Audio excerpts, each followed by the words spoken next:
आखिर चाहती क्या है केंद्र सरकार? क्या दिल्ली को तबाह करना चाहती है केंद्र सरकार? ये कहा सुनीता केजरीवाल ने। साथ ही ये जो कथित शराब घोटाला है, इसको लेकर सुनीता केजरीवाल की तरफ से कहा गया कि अरविंद केजरीवाल कह रहे हैं 250 से ज्यादा जगह रेड मारी है ईडी ने, एक पैसा इनको नहीं मिला। कहां है पैसा?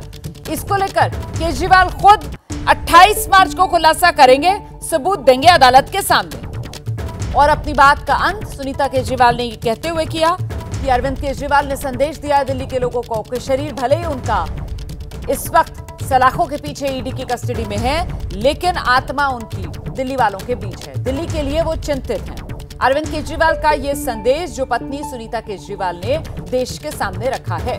केजरीवाल की पत्नी सुनीता केजरीवाल की तरफ से ये बड़ी जानकारी साझा की गई कि ये जो कथित शराब घोटाला है, इसको लेकर 250 रेड मारने के बावजूद ईडी आज तक एक नए पैसे की बरामदगी नहीं कर पाई है। एक नया पैसा ईडी को नहीं मिला है। कहां है ये पैसा? इसको लेकर 28 मार्च को खुद केजरीवाल अदालत के सामने बात रखेंगे, ये सुनीता केजरीवाल ने कहा है। 28 मार्च वो तारीख है जब ईडी की कस्टडी खत्म हो रही है अरविंद केजरीवाल की, और एक बार फिर से ईडी अरविंद केजरीवाल को राउज एवेन्यू कोर्ट लेकर आएगी। और इस सब के बीच ये जो तस्वीरें आप देख रहे हैं, ये विरोध प्रदर्शन की तस्वीरें हैं। सीधे आपको लेकर चलेंगे, हमारे साथ हमारे सहयोगी दीपक रावत इस वक्त मौजूद हैं। जरा जानते हैं दीपक से। दीपक, ये जो प्रदर्शन चल रहा है आम आदमी पार्टी की तरफ से, जरा जानकारी दीजिए इसके बारे में। और रोमाना सिर्फ आम आदमी पार्टी नहीं बल्कि बीजेपी के विधायकों की तरफ से भी विरोध प्रदर्शन चल रहा है। ये आपको आम आदमी पार्टी के विधायक जरूर नजर आ रहे हैं जो केजरीवाल की गिरफ्तारी के खिलाफ विरोध प्रदर्शन कर रहे हैं, बीजेपी को जिम्मेदार ठहरा रहे हैं। लेकिन थोड़ा आगे चलते हैं तो देखिए बीजेपी के जो तमाम विधायक हैं वो भी यहाँ पर पहुंचे हैं। सुबह से आप विधायक लगातार बीजेपी पर हमला कर रहे थे, लेकिन अब देखिए ये तमाम जो देखिए विधायक यहाँ पर पहुंचे हैं। नेता प्रतिपक्ष जी हमारे साथ हैं। सर, ये आप तख्ती लेकर पहुंचे, केजरीवाल से इस्तीफा मांग रहे हैं, लेकिन वो कह रहे हैं कि जेल से सरकार। अरे, अरविंद केजरीवाल हिंदुस्तान का सबसे भ्रष्ट मुख्यमंत्री है। उनको अपने पद पर बने रहने का कोई नैतिक अधिकार नहीं है। उनको अपने पद से त्यागपत्र देना चाहिए। कम से कम 1 दर्जन घोटाले अरविंद केजरीवाल ने दिल्ली के अंदर किए हैं। अभी और भी घोटाले सामने आने वाले हैं, इसलिए अरविंद केजरीवाल अपने पद से त्यागपत्र दे। इसी मांग को लेकर आज भाजपा विधायक दल अरविंद केजरीवाल के कार्यालय के बाहर प्रदर्शन कर रहा है। तो ये देखिए विधायक बीजेपी के विधायक हैं, भ्रष्ट केजरीवाल इस्तीफा दो, इस तरीके के लिए मनमोहन सिंह बिष्ट आप लगातार विरोध कर रहे हैं। लेकिन आप पर ही आरोप लगा रहे हैं कि आप जो आरोपी है उसने आपको इलेक्टोरल बॉन्ड दिया है, चंदा दिया है आपकी पार्टी को गिरफ्तार होने के बाद। केजरीवाल क्या कह सकता है, क्या नहीं कर सकता है, उसकी सत्यता हमें जानने की जरूरत नहीं है। आज जिस प्रकार से केजरीवाल हर जगह भ्रष्टाचार में लिप्त है, इस लिप्त होने का सबूत कोर्ट ने ठप्पा लगा करके दिखा दिया कि उनमें सारे आरोप सिद्ध हुए। अभी तो एक मुद्दे पर केजरीवाल अंदर गया है।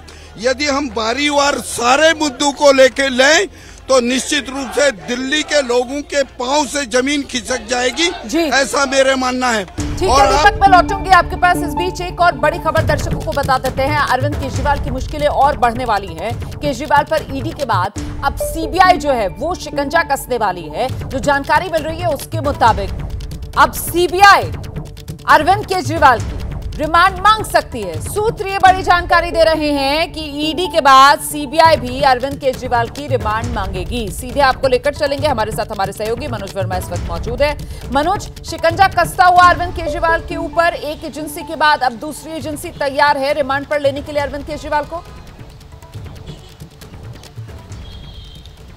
जी बिल्कुल, देखिए रोमाना, ये जानकारी सूत्रों के हवाले से हमें मिल रही है कि क्योंकि कल अरविंद केजरीवाल की रिमांड खत्म हो रही है तो सीबीआई भी इस मामले में इन्वेस्टिगेशन करना चाहती है और सीबीआई भी अरविंद केजरीवाल को रिमांड पर मांग सकती है। तो कहीं ना कहीं अरविंद केजरीवाल की जो मुश्किलें इस मामले में बहुत ज़्यादा आगे बढ़ने वाली हैं। जिस तरीके से अब कल 6 दिन की रिमांड अरविंद केजरीवाल की खत्म होगी तो सीबीआई भी, क्योंकि इस मामले की इन्वेस्टिगेशन कर रही थी आबकारी नीति मामले की, और उस मामले में भी इस मामले में भी जो है कई गिरफ्तारियां सीबीआई ने की थी। तो अब आगे आने वाले दिनों में अरविंद केजरीवाल की मुश्किलें और भी बहुत ज़्यादा बढ़ सकती हैं। तो लेकिन इसका मतलब ये निकाला जाए ना कि मतलब अब ईडी और रिमांड नहीं मांगेगी कल, इतना तय है। इसी वजह से अब सीबीआई की एंट्री होगी। मनोज, ऐसी कोई जानकारी कि कल ही सीबीआई की? बिल्कुल ऐसा कह सकते हैं कि ईडी जी देखिए, ये अभी तक साफ नहीं किया गया है कि कल ही सीबीआई रिमांड मांगने वाली है या आगे आने वाले दिनों में मांगेगी, लेकिन सीबीआई के सूत्रों ने इतना जरूर साफ किया है कि सीबीआई जो है इस मामले में आगे रिमांड की जो मांग है वो कर सकती है, क्योंकि इस मामले की इन्वेस्टिगेशन सीबीआई ने शुरू की थी और इस मामले में सीबीआई ने भी कई लोगों को गिरफ्तार किया था और इन्वेस्टिगेशन लगातार सीबीआई की भी जारी थी। उसके बाद ईडी ने इस मामले की जांच शुरू की पीएमएलए के तहत, और अब जो सूत्र हमें जानकारी दे रहे हैं कि सीबीआई भी इस मामले के अंदर अरविंद केजरीवाल की रिमांड जो है वो मांग सकती है। रहिए मेरे साथ मनोज वर्मा, मैं लौटूंगी आपके पास। इस बीच दर्शकों को बड़ी जानकारी दे देते हैं। हाईकोर्ट में वो जो केजरीवाल की याचिका पर सुनवाई चल रही है वो दोबारा शुरू हो गई है। कुछ देर के लिए सुनवाई रुकी थी, कुछ देर के लिए सुनवाई चली थी, लेकिन अब सुनवाई दोबारा शुरू हो गई है। कोर्ट में पक्ष रखते हुए अरविंद केजरीवाल के वकील अभिषेक मनु सिंघवी ने गिरफ्तारी को संविधान के खिलाफ करार दिया। सिंघवी ने कोर्ट में कहा है, एक सीएम को चुनाव से ठीक पहले गिरफ्तार किया गया। आदर्श चुनाव आचार संहिता लागू होने के बाद गिरफ्तारी हुई। केजरीवाल को प्रचार से रोक दिया गया। तो ये तमाम तर्क हैं जो अरविंद केजरीवाल के वकील की तरफ से अदालत के सामने रखे जा रहे हैं। ऐसे में एक बार फिर से आपको लेकर चलेंगे मनोज वर्मा हमारे साथ, हमारे सहयोगी इस वक्त मौजूद हैं। किस तरीके से हाईकोर्ट के भीतर ये सुनवाई आगे बढ़ रही है अरविंद केजरीवाल की याचिका को लेकर? मनोज वर्मा, कोर्टरूम के भीतर से क्या अपडेट मिल रहा है? जी बिल्कुल, देखिए जानकारी जो मिल रही है उसके मुताबिक जो अभिषेक मनु सिंघवी हैं वो अपनी जो दलील है वो लगातार अदालत के सामने रख रहे हैं। उनका ये कहना है कि ये कार्रवाई मौलिक ढांचे के विरुद्ध है। एक सीएम को चुनाव से पहले गिरफ्तार किया गया। स्वतंत्र और निष्पक्ष चुनाव संविधान के मूलभूत ढांचे का हिस्सा है। उनका साफ तौर पर यह भी कहना है कि जो इसकी टाइमिंग है गिरफ्तारी की वो भी बिल्कुल अलग है, क्योंकि चुनाव से पहले गिरफ्तार किया गया है। सिंघवी ने यह भी कहा है कि पीएमएलए सेक्शन 50 के तहत पहले बयान लिया जाना चाहिए था, उसके बाद गिरफ्तारी की जानी चाहिए थी। इस पर जज ने कहा है कि मुझे समझना है कि दलील किस बात पर दी जा रही है। सुबह मैंने कहा था कि मुख्य मामले यानी कि गिरफ्तारी को चुनौती पर नोटिस जारी कर विस्तार से सुनना होगा, तब कहा गया था कि रिमांड खत्म हो रही है, उस पर ये बात हो रही है। तब सिंघवी की तरफ से कहा गया है कि दोनों का परिणाम एक ही होगा, मुझे आज ही अंतरिम जमानत पर रिहा किया जाए, गिरफ्तारी और रिमांड दोनों गलत हैं। तो सिंघवी ये कह रहे हैं कि जो ईडी ने अरविंद केजरीवाल की गिरफ्तारी की है वो गलत तरीके से की है और उनको अंतरिम जमानत पर बाहर किया जाए। तो सुनवाई अभी जो है वो लगातार चल रही है। बीच में जो ईडी के वकील हैं एसवी राजू, उनका कनेक्शन कट गया था, उनकी वो जुड़ नहीं पाए थे, तो दोबारा से वो जुड़े हैं और सुनवाई जो है वो अभी इस वक्त भी लगातार अदालत में चल रही है। और क्या इस सुनवाई के दौरान अरविंद केजरीवाल भी वीडियो कॉन्फ्रेंसिंग के जरिए जुड़े हुए हैं? इसको लेकर कोई अपडेट है मनोज?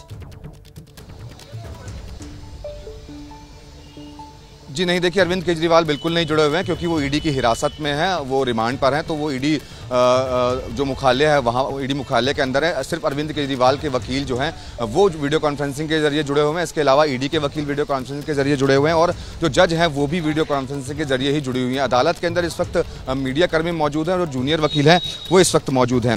एक जो अपडेट और आ रही है, सिंघवी ने कहा है कि एक मौजूदा सीएम की गिरफ्तारी चुनाव को प्रभावित करने के लिए की गई है। इतना ही नहीं, सिंघवी आगे कह रहे हैं कि इस तरह लोकतंत्र को जो चोट है वो पहुंचाई जा रही है। सिंघवी आगे कहते हैं कि गिरफ्तारी की शक्ति होने का मतलब गिरफ्तार कर लेना नहीं होता, ये तभी होना चाहिए जब वाकई इसकी जरूरत हो। सिंघवी ये भी आगे बता रहे हैं कि क्या पीएमएलए सेक्शन 19 यानी गिरफ्तारी की ज़रूरतों का पालन हुआ या उसके बिना ही गिरफ्तारी की गई है। तो फिलहाल जो दलीलें हैं वो सिंघवी की तरफ से लगातार इस मामले में दी जा रही हैं। अभी क्योंकि ईडी के वकील ने बोलना शुरू नहीं किया है तो वो भी अपनी दलीलें जो हैं वो अभी अदालत के सामने रखेंगे। सुनवाई बीच में थोड़ी देर के लिए ज़रूर रुकी थी, लेकिन दोबारा से सुनवाई अब जारी हो चुकी है और अभी इस वक्त जो अरविंद केजरीवाल के वकील हैं अभिषेक मनु सिंघवी, वो अपनी दलीलें लगातार अदालत के सामने रख रहे हैं। उनका साफ तौर पर यही कहना है, जो पूरा जो अंदर जो जिरह चल रही है वो इसी बात को लेकर चल रही है कि अरविंद केजरीवाल की जो ईडी ने गिरफ्तारी की है वो गलत तरीके से की है, ऐसा वो आरोप लगा रहे हैं ईडी के ऊपर। और उनका ये कहना है कि जो टाइमिंग है गिरफ्तारी की वो भी बहुत गलत है, क्योंकि चुनाव से पहले गिरफ्तार किया गया है और चुनाव बहुत नजदीक थे तो आचार संहिता भी लगी हुई थी, तो वो अब जो है प्रचार कैसे कर पाएंगे। जी